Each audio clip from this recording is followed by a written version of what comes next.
good इभिनिं लोगोफोर गोजोन बेलासि आं दिनै नोंथांमोननि गेजेराव दिनैहाय जानाय नैबे हायार सेकेन्डारि लेभेलनि ग्रेड 3 लेभेलनि जेनाखि कुइसन पेटार्ननि एन्सारखौ नोंथांमोननो होनो नागिरबाय नोंथांमोना भिडिअखौ जोबजासे नाय आं नोंथांमोननो दिनै होगोन बेयावनो मोनसिगोन जे नोंथांमोना थारैनो बेसेबां नाम्बार मोनमारदों आरो नोंथाङा पास जागोन ना जाया नों बावनो मोनथिसिगोन जा आं नोंथांमोननो दिनै होलांनोसै जे माबायदि कुइसन फैदोंमोन आरो बे कुइसनखौ नोंसोर बबे अपसनखौ होदोंमोन बेखौ आं नोंथांमोननो थख' थख' खिथालांजोबसै नोंथांमोना भिडिअखौ जोबजासे नायबानो दिनै नों पास जागोन ना फेल जागोन बेखौ हमनो हासिगोन आरो फैदो अब्ला आं जेखौ मिथिगौ बेखौ नोंथांमोननि गेजेराव फारि फारि होलांसै आंबो लाबाय ओमफ्राय फार्स्टआवनो दं जोंहा नै बाहाय दं नै मा होनना बुंदों शी हेज बिन लिभिं हियार होनदों 2 years होनना बुंदों ओमफ्राय अपसन दङ फ्रम बाय सिन्स फर दं नैबे मानसिया नैबेखौ होदोंमोन बियो सिनखौ होदों बे सिन्स नङा हो बियो फरसो जागोन बेनि राइट एन्सारा 4 जागोन बाहाय जों माखौ सोंदों बाहाय यार्सखौ सोंदों ना बेखायनो बाहाय सिन्साया बाहाय 4 जागोन आरोखि अके ओमफ्राय नैबे मोनसे बे मा अपसन 2 मा होनदों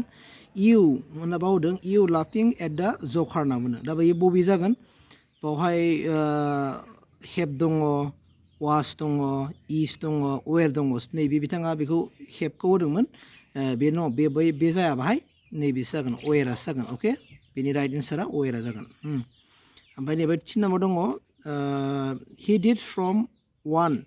ओमफ्राय लांदां मेडिकेल एड्स होननानै होनदों नङा होमबा दा बाहाय बबे जागोन उइथ दङ ओमफ्राय एगेन्स्ट दङ नङा होमबा बाय दङ बिनि एन्सारा अपसन डिआ जागोन बाहाय अबा जागोन अके अबा जागोन नोंथाङा माखौ होगोन नोंहा मा खालामबानो जाबाय आरो ओमफ्राय नैबे जाहैबाय मा लास्ट इयार होनदों लास्ट इयार हिज मादार पास एवे होनना बुंदों ओमफ्राय दा ख्रिस्टियान्स इभ अके बे बाहा जागोन अनाथ' जाखाया नङा होमबा अबाबोथ' जाखाया बेवहाय ओमफ्राय नैबे एडआ जागोन बाहाय अके एडआ जागोन बाहाय डिआ जानाय नङा बि अपसना बिआ बाहाय क्लियार आरो अके दाना नैबेहाय नायदो फार्स्ट नाम्बार दङ बाहाय होनना बुंदों विन्स लारिल्स मिन्स बिनि मिनिङा मा सोंदों बाहाय टु आर्न दिस रिपोर्ट ना टु वेन्स लटारि ना टु आर्न मानि ना एक्वे डेस्टिनेसन अ ग्ल'रि जागोन बिनि राइट एन्सारा डिआ जागोन अपसन डिआ हो बिनि राइट माने कुइसन नाम्बार 5 ना माने डिआ राइट एन्सार बियो कुइसन बुकलेटआ जाहैबाय बि हो बे बि पेटार्ननि जिखि जाया नोंथांमोना मिलायबानो जाबाय ओमफ्राय बाहाय दङ नै सी इज ए डक्टर दङ नङा होमबा सी इज ए डक्टर लांदां जायगा ओमफ्राय मा जागोन माने एटेक कुइसन खालामनांगौ आरो दा बेखौ नङा होमबा बाहाय इज सि जागोन ना डास सि जागोन ना इज जागोन नैबे बिथाङा बेखौ होदोंमोन आरोखि बे नङा बे रं एन्सार नैबेनि राइट एन्सार जागोन नैबे जागोन बिआ जागोन इज नट सि बि जागोन अके बिआ जागोन दा नैखौ नायदो ना नै सेमाव दङ rearrange the following words phrases to make a meaningful sentence choose the correct sequence ओमफ्राय नैबे होनाय दंखायो आरोखि ना ए बि सि डि बाहाय नैबे लिरनाया माने जायाखै बेखौ मोजाङै साजायफिननो थिनदों आरो जेरै द ग्राउन्ड दे आर एयाव दं बियाव दङ क्रिकेट इन होननाय दङ सियाव दङ प्लेयिं होननाय दं अके दा ए नैबे एनि नैबे बिनि नैबे सिनि बेदिनि बिनि माने बबे बोरै जागोन बे सेन्टेन्सआ बेखौ दाफिनथिनदों आरोखि ओंखायनो जों नायनांगोन दे आर मा जागोन बेयो प्लेयिं नङा होमबा क्रिकेट इन द ग्राउन्ड होमबा एनि ए अपसना क्लियार जागोन बिनि एन्सारा ए दे ए अपसना राइट एन्सार ओमफ्राय नैबे ब्लेंक सेलेक्ट द कारेक्ट भइस form and fill in the blank दा बेखौ नैबे नों द ताजमहल लांदां बाय शाहजाहान मा जागोन बुइल जागोन ना डिड बुइल जागोन ना वास बुइल जागोन ना हेज बुइल जागोन बे वास बुइलआ कारेक्ट एन्सार ओमफ्राय नैबे दङ द हेड मास्टार प्रिसाइडेड होनना बुंदों लांदां द मिटिं एन जागोन ना अन जागोन ना एड जागोन बेनि राइट एन्सारा डिआ जागोन अपसन डिआ अभार जागोन द हेड मास्टार प्रिसाइडेड अभार द मिटिं जागोन दे नोंथांमोना बावनो मोनसिगोन नों पास जानानै फेल जागोन ओमफ्राय नैबे मोनसे नङा होमबा बड' इन आसाम होनना बुंदों बड' इज स्पकेन जागोन इन आसाम जागोन ना बड' स्पिक इन आसाम जागोन ना बड' माबा जागोन दा बाहाय कारेक्ट एन्सारा इयानो जागोन बड' इज स्पकेन जागोन बाहाय इज स्पिक जाया दे क्लियार ओमफ्राय नैबाव होनना बुंदों दाना out of the suggested alternative select the one which best expresses the same sentence in direct indirect narration बावहाय सोंदों वानाव मा सोंदों he said I saw 𝗃𝗧𝗃𝗃𝗃 होनना बुंदों दा बेनि राइट अपसनखौ डाइरेक्ट खिथानोसै अपसन नाम्बार बिआ जागोन बाहाय अपसन नाम्बार बि हो नैबाव नायबानो थाल मोनखागोन आरो नोंसोर नैबेनिया मा दिन्थिदों बाहाय मा दिन्थिदों अके अपसन नाम्बार बिआ कारेक्ट एन्सार ओमफ्राय 12 नाम्बाराव दङ बाहाय दा मेन सेड मे इउ लिभ लं बेयो मा होननाय जादों दा ओंखायनो बे उइस खालामदों नालाय ओंखायनो बे अपसन नाम्बार एआ कारेक्ट एन्सार जागोन दस्राया जेबो उइस खालामबाय टल मिस होनना बुंदों फ्रेड होनना बुंदों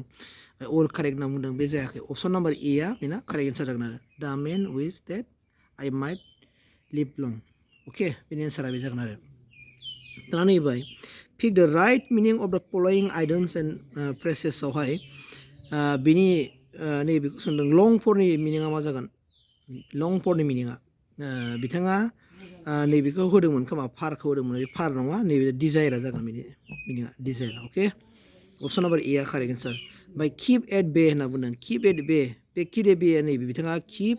एट दा सि सर्टखौ होदोंमोन बे नङा अपसन नाम्बार एआ क्लियार जागोन किप एट दा डिस्टेन्सआ राइट एन्सार जागोन ओमफ्राय फाइन्ड आउट दा अड वार्ड होनना बुंदों ओमफ्राय बेहायबो नोङो माखौ होदों फाइन्ड आउट दा अड वार्ड ओमफ्राय नैबे नाउन होनखानाय दंखायो ओंखायनो बाहाय नों बेबो जाखाया बेबो जाखाया बेबो जाखाया नैबे आइएनजि दङ ना हेजिटेसन बे राइट एन्सार जागोन बिया अपसन बिया राइट एन्सार ओमफ्राय ओरै फैबावद्राय नै सेलेक्ट दा कारेक्ट प्लुरेल फ्रम ए मेन होनना बुंदों दाना मेन बे सोदोबनि बांसान्दाया मा जागोन होनना बुंदों बाहाय होनना बुंदों मेन्स एस होदों बिदि होदों बे नङा मेन एस दङ बे नङा खिन्थु नैबे MEN-आ बे राइट एन्सार अपसन नाम्बार बिया राइट एन्सार जागोन ओमफ्राय नैबाहाय I heard him a song होननानै बुंदों बेवहाय I heard him song बियो नैबेखौ होदोंमोन खिन्थु बे नङा सिंगिङा जाया सिंआ जागोन बाय अपसन नाम्बार एआ राइट एन्सार जागोन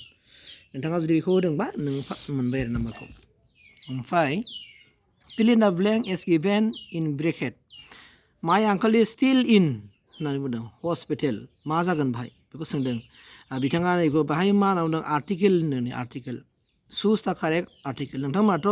जिखौ बयबो होखागोन बिथाङाबो जिखौ होदों नै बे दि जाया बाहाय आर्टिकेल गैया न' आर्टिकेल जागोन बाहाय आर्टिकेल ज'नाय नङा अके आर्टिकेल ज'आ आरो बाहाय एबो ज'आ एनबो ज'आ जिबो ज'आ न' आर्टिकेला जागोन बाहाय बे न' आर्टिकेला राइट एन्सार दिया ओमफ्राय he was kind you to help बाहाय मा जागोन अपसन नाम्बार एआ राइट एन्सार भिडिअआ गोलाव जासिगोन ओंखायनो आं राइट एन्सारखौल' खिथालांसै लोगोफोर 7 मिनिटनि बारखाबाय नै दानो ओमफ्राय बिनि उनावहाय नैबाव फैदो 20 नाम्बाराव दङ एनिमेल डेट फिड एन्ड प्लान्टस होननानै बुंदों बेनि राइट एन्सारा अपसन बिया जागोन आरो हार्बिभरासआ जागोन अके बे राइट एन्सार ओमफ्राय नैबाव नायदो दाना बे जाहैबाय रिजनिं अपसनाव फैबाय दाना रिजनिंआव दङ जा नै बाहाय वार्डजों जुदि रिलेटेडआ माने डेटआ जायोब्ला स्मकजों मा जागोन गोबां मानसि सिगारेट होदों बिथाङाबो नैखौ सिगारेटखौ होदों नैबे सिगारेट अपसन नङा नैबेसो फायारासो अरजोंसो रिलेटेड जागोन बे स्मकआ अके ओमफ्राय गाना जुदि बुलेट जायोबा सिलाइजों जुदि गुलिया जायोबा होमबा नैबे सिमनिया मा जागोन बेजों जाहैबाय बे स्मकआ जागोन रिलेटेड अके बेजों स्मकआ रिलेटेड जागोन क्लियार अपसन नाम्बार बिया कारेक्ट एन्सार ओमफ्राय थिक इज रिलेटेड टु थिन होनना बुंदों थिक इज रिलेटेड टु थिन बा in the same way as brick is related to माजों जागोन होनना बुंदों होमबा नैबे जागोन इन्डास्ट्रियासआ जागोन बिथाङा बेखौ होखादों खोमा राइट एन्सारखौ बुंबाय बियो बे आरो ओमफ्राय नैबेनि सिकुवेन्सखौ नायदो नोङो EGIK-नि उनाव जुदि FILI जायोबा FOCI जों मा जागोन होनना बुंदों होमबा बिनि अपसना बिया जागोन नैबे बिया जागोन मिथिबायना बे रिजनिं ओमफ्राय नैबे एसे कनफिउसन जादों आं बेखौ बारा क्लियार मोनाखै बेखौ जुदि 3जों सानजाबा बेखौ मोनोबा होमबा 4जों माबा जायोबा बे 16आ जानांगौमोन बेना बे एसे कनफिउस जाबाय आं बेखौ अके नोंथांमोना मोनथिबा खिथाबानो जाबाय ओमफ्राय नैबेनि राइट एन्सारा नैबाहाय मेथ्सआव होननानै नै नायदो 26 नाम्बाराव 26 नाम्बार मेथ्सआव बेहाय होनना बुंदों जुदि एक्सनि ओंथिया सोंनायसिम माने मा होनना बुंदों बाहाय राननाय दङ माइनासनि ओंथिया जुदि सानजाब आरो राननायनि ओंथिया जुदि प्लास आरो प्लासनि ओंथिया जुदि माइनास अब्ला 2 - 10 राननाय 12 ब्रेकेट ओमफ्राय 8 into 8 + 1 बिनि एन्सारा मा जागोन होनना बुंदों बिथाङा बे 4खौ होदोंमोन बे 4 नङा बेनि राइट एन्सारा 3आ जागोन अके 3आ ओमफ्राय नैबेखौबो नैबेबो एसे कनफिउस जाबाय आं बेखौ उनाव माबायबा आं बानायफिनसै बे एसे थालांबाय आंनावहाय बेखौ बावलांबाय आंनि बानायनो सम लासिगोन ओमफ्राय नैबावहाय नैबे ट्रायंगल बे रेक्टेंगोलखौबो आं बे गालांथ'नोसै बेखौ आं सम मोनस्लाबाखिसै आं हाखु दाखु बायना बानायबाय नैबेखौ आं बिराद आन्दायदों फर्मुला दं बे फर्मुलाखौनो आं बावबाय आरोना सानोबा गोलाव लायो बे रेक्टेंगोलफोरखौ आं गालांथ'नोसै आरो कनफिउस जाबाय आं बिराद ओमफ्राय नैबाव फैयो दाना नै गंसे बासआ 5 घन्टायाव मा होनदों 4500 किल'मिटार बारनो हायो बासआ 3 घन्टायाव बेसेबां गोजान बारनो हागोन होनना बुंदों होमबा बेनि राइट एन्सारा नैबे अपसन एखौ होदोंमोन 3000 किल'मिटारखौ होदोंमोन बे नङा बे केन्सेल 2700 किल'मिटार जागोन बेनि एन्सारा ओमफ्राय बाहाय होनना मोनसे उनाव नै सासे खामानि मावग्राया 15 दानाव जुदि 15000 रां खामायो होमबा 8 दानाव बियो बेसेबां रां आय खालामनो हागोन ना कुइसन खालामदों होमबा बेनि राइट एन्सारा 8000 बिथाङा आरो बेखौ होखादों नै बे नाम्बारखौ मोनबाय आरोखि बेयाव माने अपसन एआ राइट एन्सार जागोन ओमफ्राय बाहाय दङ बावहाय मा होनना बुंदों गोरोन्थिखौसो सोंदों बाहाय कुइसना एसे गड़बड़ मोनदों आङो नैबेयावहाय बे सिकुवेन्सनि गेजेराव बबे मोनसेया गोरोन्थि दङ बेखौ सोंनो थिनदों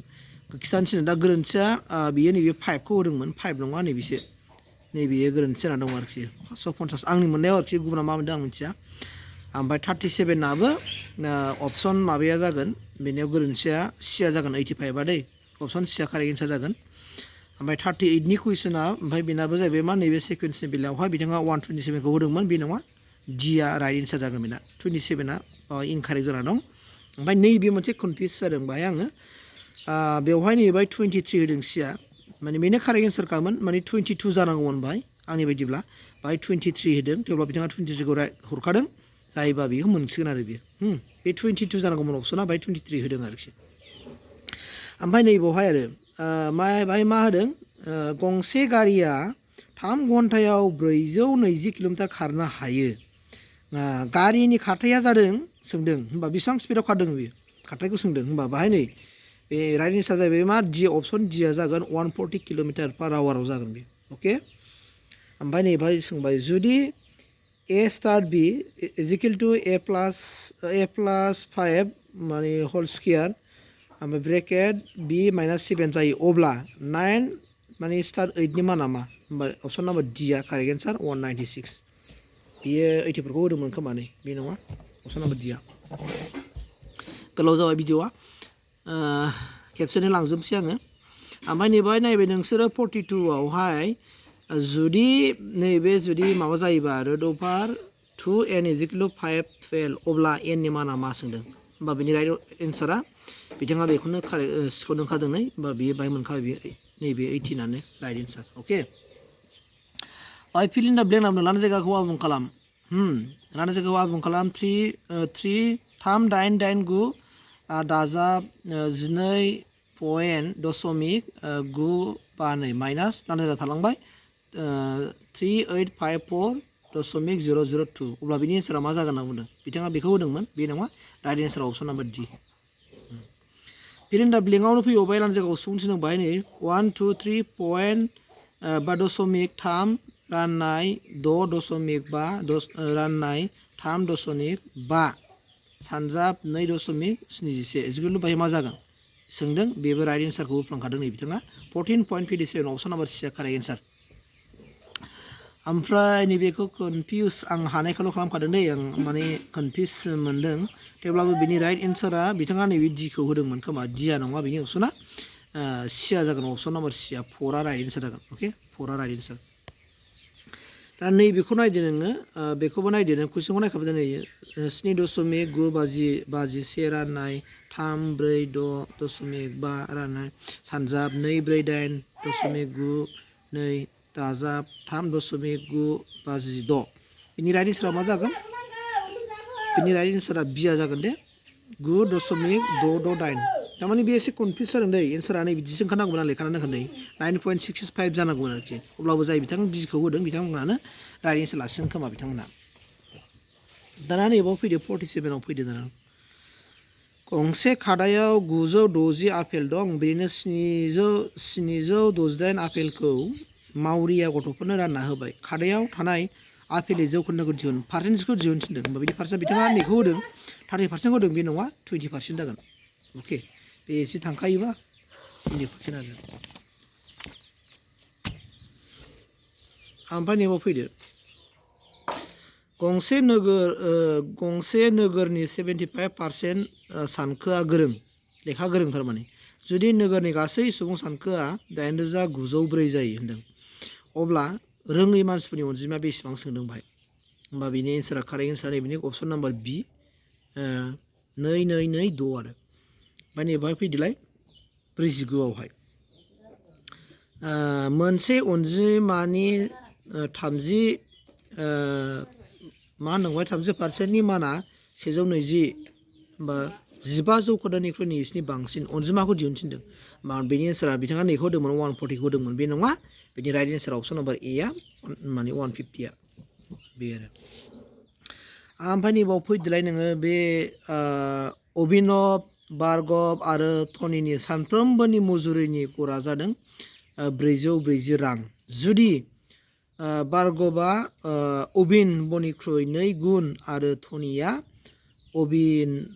अभिनवनिख्रुइ 3 गुन माने मजुरि मोनो अब्ला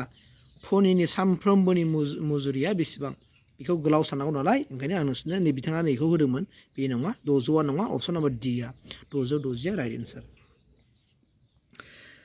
बाहाय होनदों सासे मानसि आरो बिनि फिसाज्लानि गड़ बैसोआ जादों 18 बोसोर बिसोरनि बैसोनि रुजु जखाया जादों 5 माबाय ओमफ्राय 1 होदों आरो ओमफ्राय दारि होमबा 6 बोसोरनि उनाव बिसोरनि बैसोनि रुजु जखाया बेसेबां जागोन सोंदों बिथाङा 4.1 खौ होदोंमोन बे नङा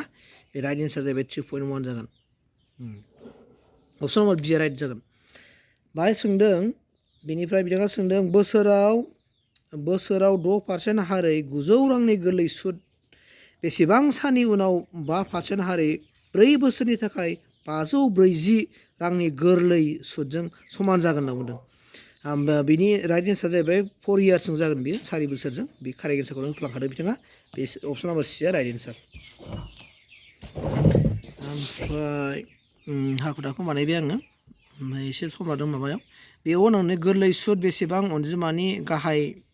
दोहोना 4 बोसोराव 1120 रां आरो 5 बोसोराव 1200 रां जागोन होनना बुंदों होमबा बिथाङा नैखौ 600 होदोंमोन 600आ जाया अपसन सिया नङा अपसन डि आ राइट एन्सार 800 अपसन डि आ राइट एन्सार ओमफ्राय गंसे स्कुटाराव 10%, 5% आरो 2% नि मोनथाम फारि रेहाय दामाव फाननाय जायो जुदि स्कुटारनि लिरनाय दामा 18,000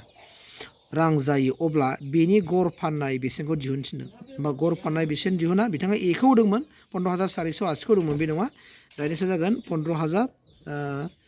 मा होनना बुंदों 82 बे जागोन अपसन नाम्बार सि राइट एन्सार जुदि फाननाय बे जाबाय मा जुदि फाननाय बेसेना 792 रां आरो फालांगिरिनि रेहाया 10% जायो अब्ला लिरनाय दामा बेसेबां होनना बुंदों होमबा बिदियाथ' गोरलै जायो नालाय बिथाङा 780 खौ होदोंमोन बे नङा अपसन ए नङा अपसन बि राइट एन्सार 880 जागोन मोनसे घनक आरो मोनसे दुलुरनि गोजौआव समान जायोब्ला बिसोरनि आयतननि रुजु जखाया बेसेबां बेखौ सोंदों बिथाङा 4.3 खौ होदों बे नङा अपसन नाम्बार बि राइट एन्सार 2111 अके अपसन नाम्बार बि राइट एन्सार जागोन ओमफ्राय नैबाव होनना बुंदों मोनसे हासुङाव जुदि सोखाव 2 गुन आरो गोजौखौ खावसे खालामनाय जायो अब्ला बिनि खेंख्रा मोखां बाहागोनि खारिया जादों खावसे जागोन ना 2 गुन जागोन ना 4 गुन जागोन ना समान जागोन बिथाङा नैबेखौ 2 गुनखौ होदोंमोन 2 गुना नङा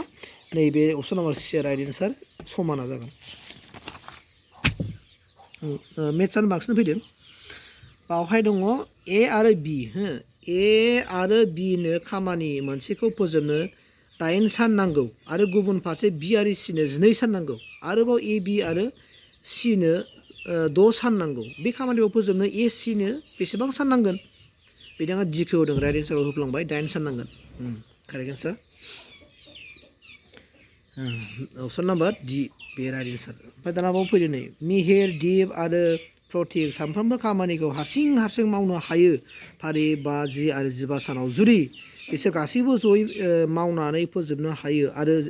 𝗕𝗧𝗖 रां आरजिनो हायो अब्ला बिसोरनि गेजेराव दिपनि आरजिनाय बाहागोआ बेसेबां जागोन होनना बुंदों बा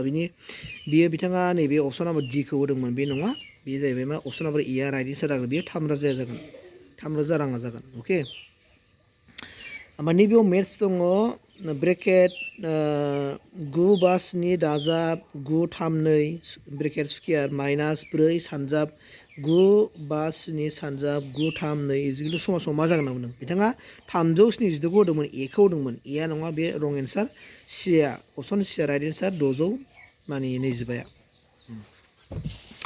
दाना फैबाय नै गोरलै दाना जिके फैबाय बिराद गोलाव जाबाय भिडिअआ होमबाबो होजोबनोसै आङो माइबङा सोरनि राजथावनिमोन बेखौथ' आखाइ बयबो कसारिसफोरनि राजथावनिमोन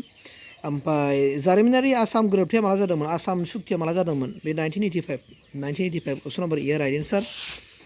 ओमफ्राय इयांदाबु गोरोबथाया माला जादोंमोन बेखौ बयबो मोनथिखायो 24 फेब्रुवारि 1826 मायथाइयाव इयांदाबु गोरोबथाया जादोंमोन बेखौ बयबो मोनथिखायो अपसन नाम्बार सि 𝗕𝗧𝗖 थाव सोदांग्राया बबे मायथाइयाव दिहुनजादोंमोन थारमाने 𝗕𝗧𝗖 माने थाव सोदांग्रा गायसननायखौ सोङाखै बाहाय बेखौ माब्ला नायगिरनानै दिहुनामोन इंराजियाव होनदों इन हुइच इयार वाज दा 𝗕𝗧𝗖 𝗚𝗏𝗃𝗃 डिस्कभारिड होनना बुंदों जुदि माब्ला गायसना होनना बुङोबा 1901खौ होनांगौमोन दा गोबां मानसिफ्रा बेखौ होगोन जायफोर थगरबगर फरायो बिसोर खिन्थु एन्सारा डिया नङा दै एन्सारा सियासो मानोना डिस्कभार होनना बुंदों मिथिबायना माने नायगिरनानै दिहुनदोंमोन डिस्कभारिड माला दिहुना होनना बुङोबा 1889 बेखौ डिस्कभार खालामदों मिथिबायना अपसन नाम्बार सिआ राइट एन्सार अपसन नाम्बार डिया नङा 1901 जाहैबाय मा बेखौ थाव माबाखौ इस्टाब्लिस खालामनायसो मिथिबायना बुजिदों अब्ला